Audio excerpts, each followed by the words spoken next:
This weekend was kind of boring until... Not your atypical type of sprain because it's like an inversion. He took a fall here in the second quarter. We had 3 big injuries, and we're going to do a big mega episode today. You're going to be fine, Lakers. Who do you have? You got AD. I mean, it's... no, you don't. Okay, AD's out. Kuzma. Are you ready?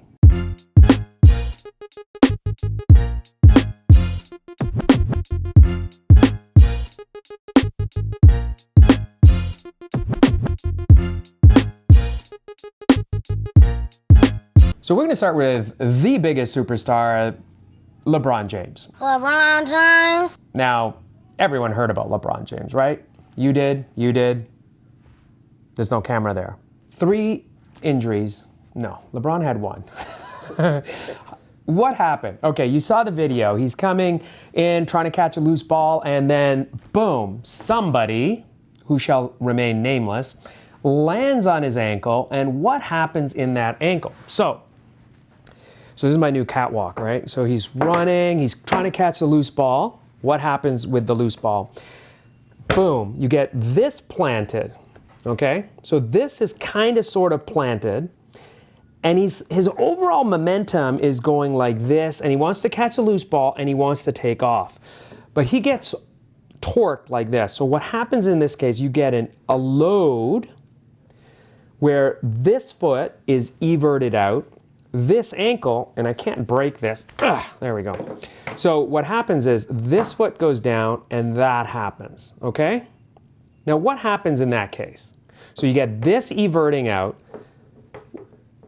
Obviously this ligament, the deltoid ligament, the medial ligament capsule, they're gonna get injured. But what else happens? Well, let me move my hand. Look at this, magic. You can't see it, you can see it. You can't see it, you can see it. Look at this. So if this talus right here pushes on the fibula right here. Now, someone like LeBron is super strong. So his bone density is going to be super strong. So a lot of people, like, you armchair quarterback athletes that sit do nothing and watch games, you will break your ankle because it's mushy. LeBron James isn't going to break his ankle. His bones are so strong that instead he gets a high ankle sprain. What does that mean? These ligaments, imagine this bone pushing this and separating this out, okay? So when you separate that out, you get the anterior distal tibiofibular syndesmosis ligaments there, posterior distifibular ligaments here, and they disrupt, and it separates these bones out. Now, we can't separate them because they're too soft, but imagine they splay out and they separate. That's why it's called a high ankle sprain. It's not just the ligaments here as much, but it's all of these ligaments right at this end. Now, why is that important? So,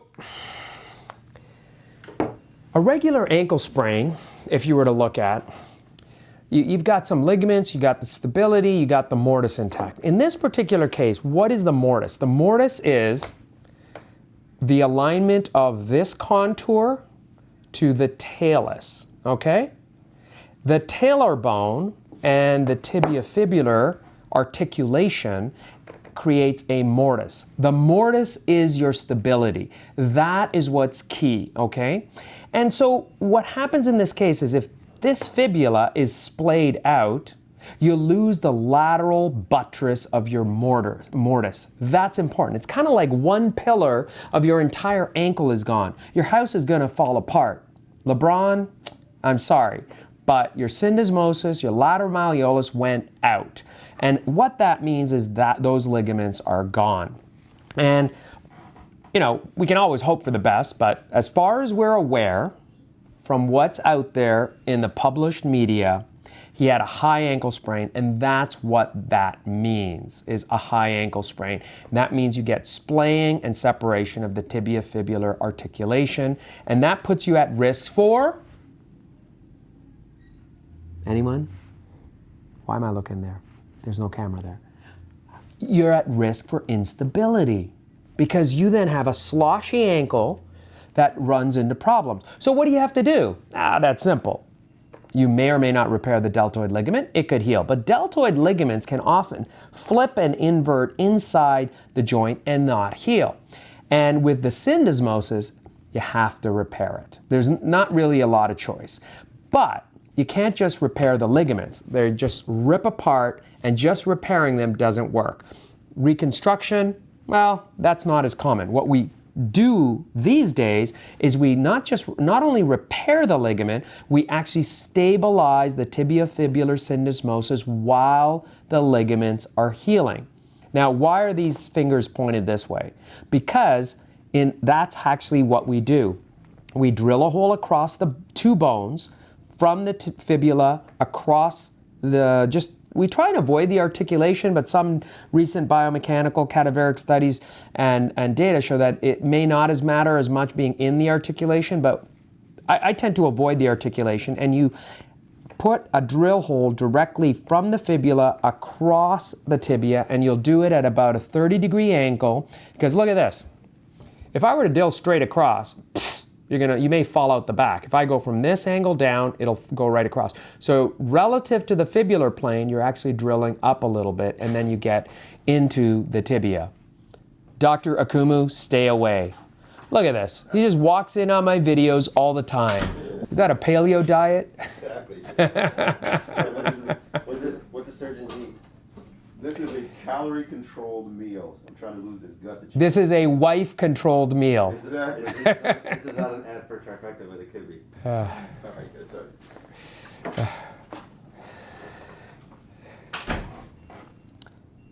Where was I? So in this particular case, what you do is for syndesmosis, you're basically drilling a hole directly across and you stabilize it. There's a lot of different ways to do it. Screw fixation was traditionally used. Then we went to a rope configuration. I'm not going to mention any specific names for any particular companies, but a lot of them have a very strong suture, which they call a rope type of fixation. And it basically stabilizes the syndesmosis. It goes from one bone to another bone to stabilize the joint while the ligaments are healing. Now, what's the important part? Okay, and this is from great work done recently. And in order to do the syndesmosis, you actually have to look right at the articulation. Now, even myself, this understanding to look right at the articulation when you stabilize it is key.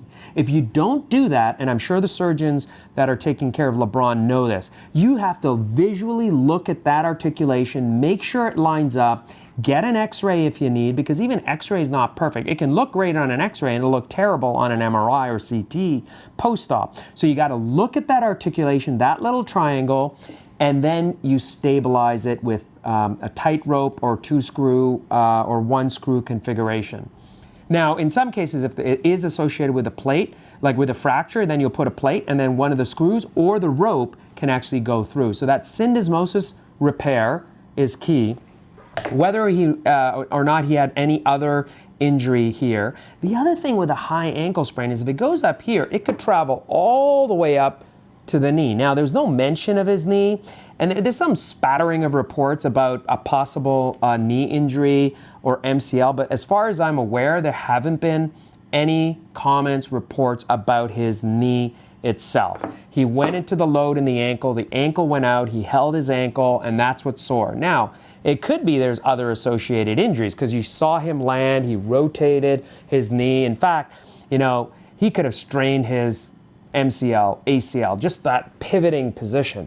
But energy goes in the point of weakness. So if he popped one ligament and popped the other ligament, the energy dissipated before it got to the knee, hopefully. And that's what is important to understand, is that sure, a lot of things could happen and there's a lot of conjecture about what could have happened, but in the end, physics is physics.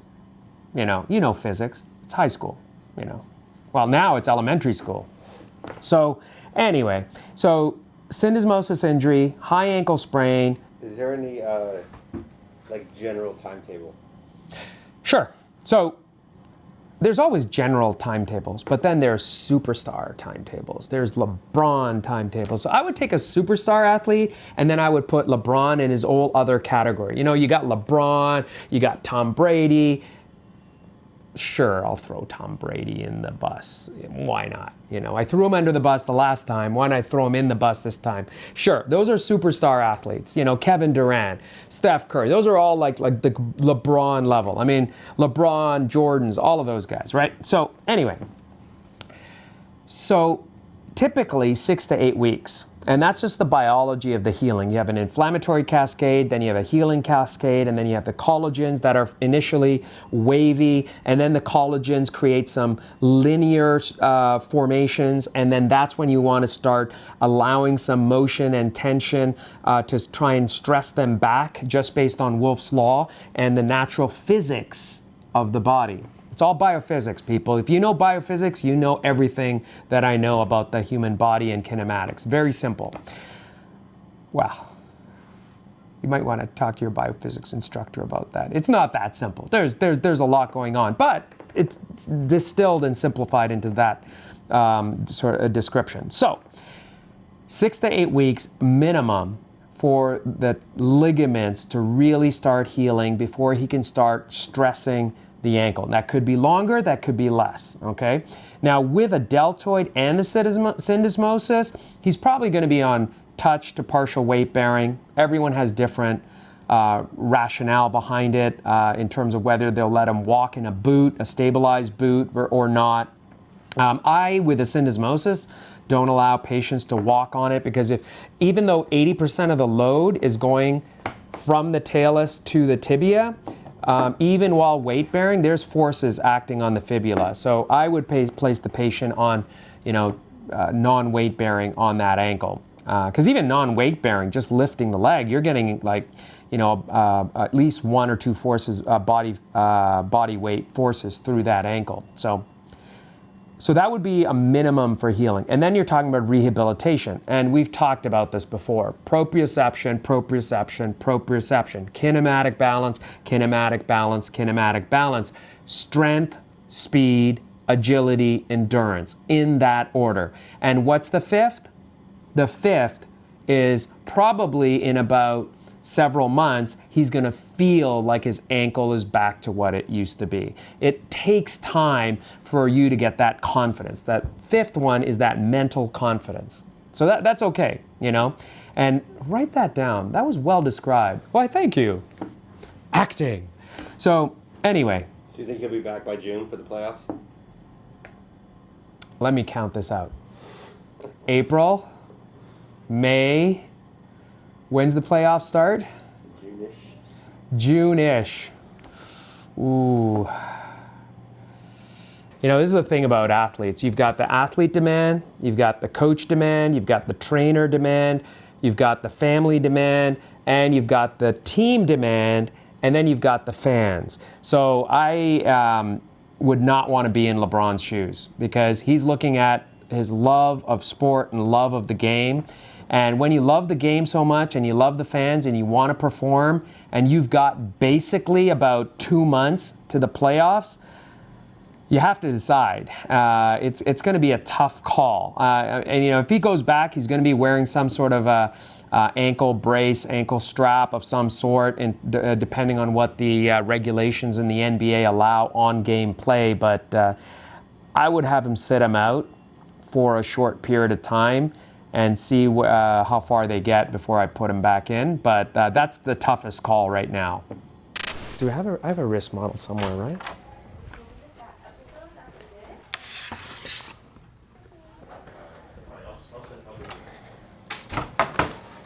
Before I get into it, at least we can put aside the LaMelo Wiseman debate, right? I think we're done with that, aren't we? Good. Let's move on. He's going for the ball. And then he lands. This is actually his left arm. See, look, it's falling apart. See, this is what happens to non-biologic entities. They fall apart, right? So this is actually a left arm, right? But anyway, so we're going to pretend this is a mirror. So he's falling back, and he actually hyperextends his wrist That's what it looks like. We don't see the full shot, but he kind of hyperextended the wrist. Now, if he hyperextended the wrist and when he got up, what was he doing? He was holding this side. That was the first thing he did. Now, this is a mirror image. This is his left.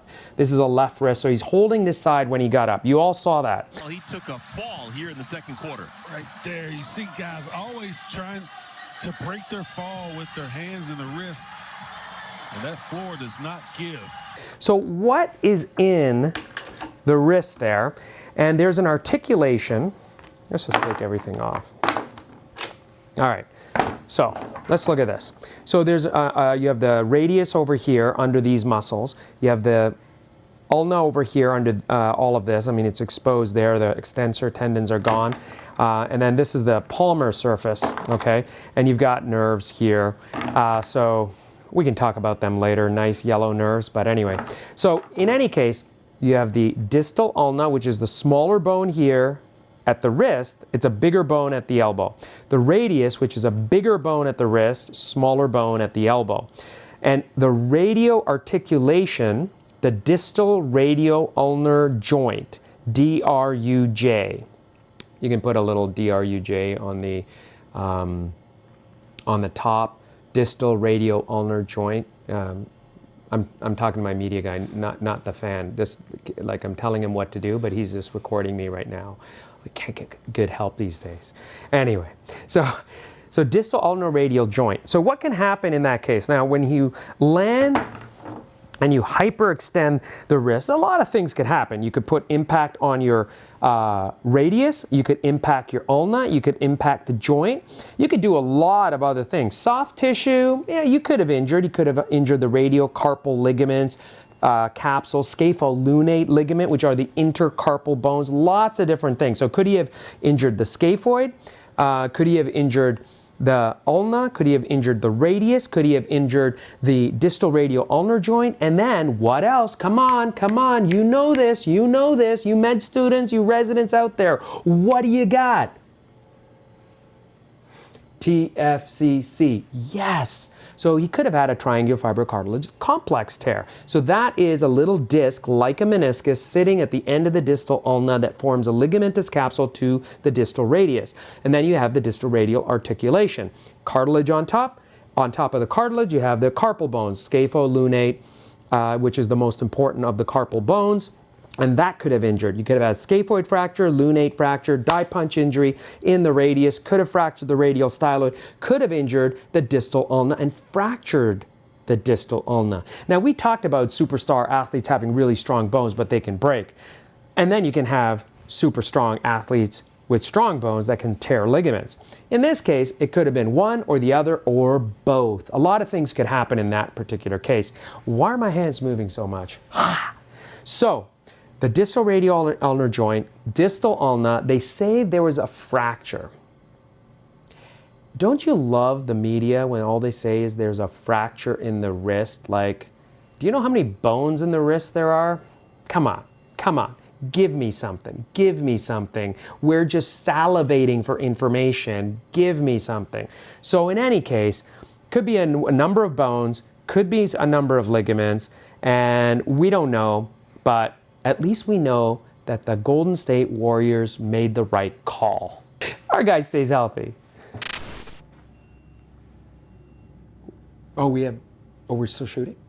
Oh, I was just putting it back together. Oh, part 3. Oh, how, did I swear? I swore, okay. All right, part 3, yeah, all right. I was ready to go home, but hey, we still have another one to talk about. Brooks Koepka, what happened? Dislocated his kneecap. What happens? How do you dislocate your kneecap? What was he doing? I don't know. Did anyone see it? I don't know. But let's talk about the knee dislocation. All right, so there's your patella. I don't know, you can tell Bonesy's kind of like smoothing out the joint a little bit, so I can't like dislocate things like that. But basically, you know, the patella, quadriceps tendon attaches to the patella, then you have the patellar tendon. You've got the patella, which is subluxed medially, laterally, okay? And what ends up happening, this is lateral, This is medial on this bonesy. So you go either laterally or medially. And common, things being common, lateral dislocation is much more common than a medial dislocation. Why? Because our overall alignment is in slight valgus. Typically, we're anywhere from 3 to 7 to 10 degrees of valgus, on average about 3 to 5 degrees of valgus, and we're right about there. So when you bend the knee, there's a tendency for the patella to go out. And in people that have inherent instability or have an injury or have strained their knee over a period of time, that can dislocate. And when it dislocates, literally, the reason you hear a pop is it goes out and clunks on the side and your knee's stuck in flexion. And when your knee's stuck in flexion, you literally have to painfully extend it to reduce it. That can be done in the ER, or in some cases, probably for guys like Brooks, he just pops it back in. And so in any case, the patella gets dislocated, and what happens? Come on. Dislocates laterally. If it dislocates laterally, what's torn? The patella goes laterally. The medial side gets torn. Exactly. So then there's a retinaculum, and there's on both sides the capsule, and then you have the medial patellofemoral ligament. That gets ruptured and torn. Now, in some patients that have hyperligamentous laxity, you can actually sublux and dislocate without actually having a ligament tear because their ligaments are so loose to start with. And even if they tear a ligament, it can be a challenge with hyperligamentous individuals because their collagen is very flexible and fragile. So when it dislocates, there's other things that can happen. Could he have had a shallow groove? Because normally, so if you look at this, wait, you're going to put a video, you're going to put a little animation there? Okay, good, because I don't want to be putting my finger up at nothing, right? Okay, all right. So if you look there, the patellofemoral articulation, you see there's a triangular shallow groove. And in some cases, that groove is very shallow. So it can actually sublux in either direction. But in most people, you have a nice triangular groove where the patella sits on top of the condylar or the trochlea articular surface. And the trochlea is that patellofemoral articulation of the distal femur anteriorly that you visualize on certain views in x-rays called, come on, merchant views. Yes. There's no camera there. That's the groove. So you can have anatomical considerations, ligamentous considerations, geometry considerations, and then you can just have bad luck. Dislocating a patella is unfortunate, but it happens. And the treatment for that really depends on patient, activity, desire to return to function, as well as the actual injury and anatomical considerations as well. Timing of return to play is also very important, and we'll get to that. But let's assume it's a simple, straightforward orthopedic injury. You know, kind of like a simple, trellis in a backyard on your patio that I still haven't built yet. It's just a simple trellis and I have had no time to build it.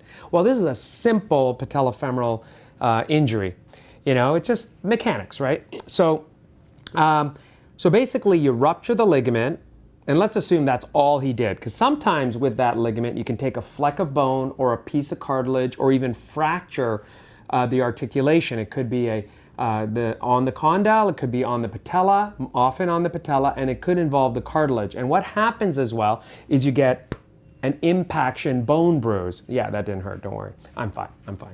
So you get an impaction bone bruise. That's damage to the cartilage. Now, when you get damage to the cartilage, then you can have long-term repercussions. Same with ACL. ACL, when they tear their ligament, you get that crunch. That is a bone bruise, and that's the femur on the tibia. In this case, the bone bruise is the patella smashing on the condyle. Same idea, bone bruise. And what happens in those cases is you may or may not have cartilage injury that may be acute, subacute, long-term.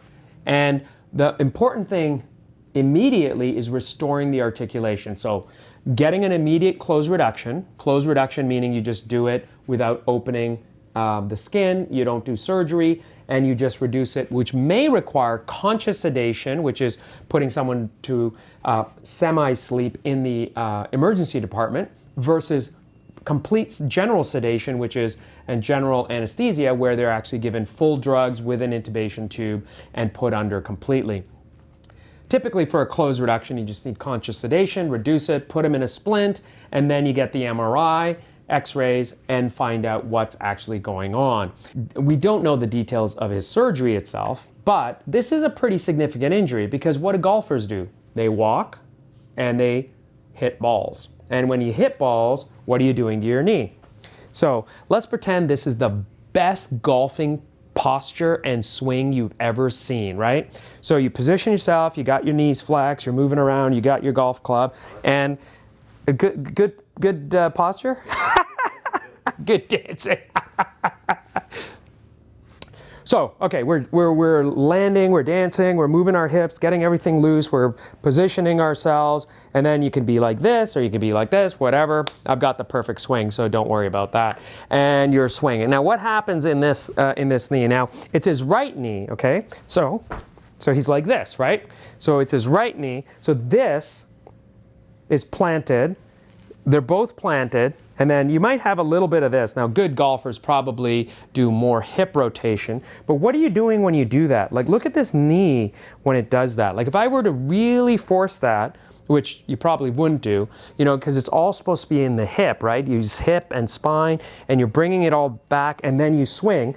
What happens in that case? You put a lot of stress, and then you go like this. So this patella has to be stable. If this patella is not stable, not just the initial swing, it's the follow-through that's important too. That was a perfect follow-through. I don't know if you noticed that, but that's perfection. Textbook. Brilliant acting. So, oh yeah, I could have used this as my club. I don't know. Yeah, this is a part. I don't know where Bonesy lost this part. Anyway, so his right knee is just as important as his left knee in his golf swing as well. So that could be critical. Now, let's hope he gets his healing, 6 to 8 weeks, collagen, knee mechanics, strengthening, stabilization, strength, agility, mental confidence, and he comes back into the game. He's gonna miss the Masters, but he will be back. He's a superstar.